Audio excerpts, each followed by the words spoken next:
It's Teacher Paul. We're back again. Wow. You stayed with me. Let me show you one more quick experiment to go along with our reversible or irreversible. We're going to take a couple of things that we know can change things.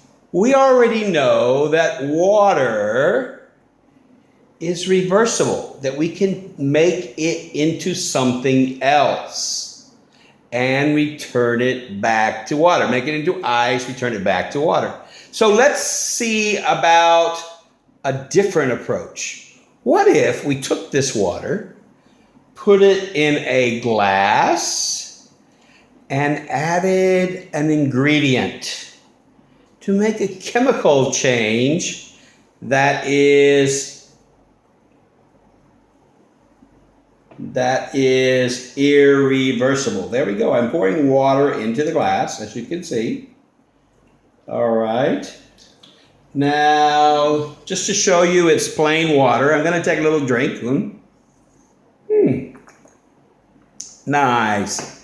And now we're going to add a common everyday something that you might use by itself. When you season food or you want to salt something, we use salt. Now I'm using sea salt, which is a little bit more solid than a normal table salt. As you can see from the picture, the sea salt is much different. It is more granular. It is quite large. And I'm going to add this to my glass of water. So here we go to the water. Are you ready? Get ready. Here we go to the water. It goes. Yeah. Now let me add one more just for fun of it, so you can say, oh, it has plenty of salt. Here is the second one.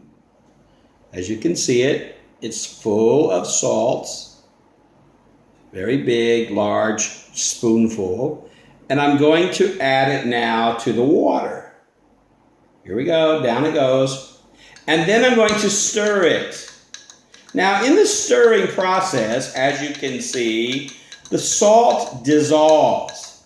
It no longer is in a solid form. It becomes a part of the liquid. Now this water will be very salty. It would be okay to add it to something like cooking or soups or something that needed salt. But to drink, it would be horrible. Just to make sure that I'm correct, I'm going to take a little sip. And if I yell, you'll know why. Here we go. Salt water.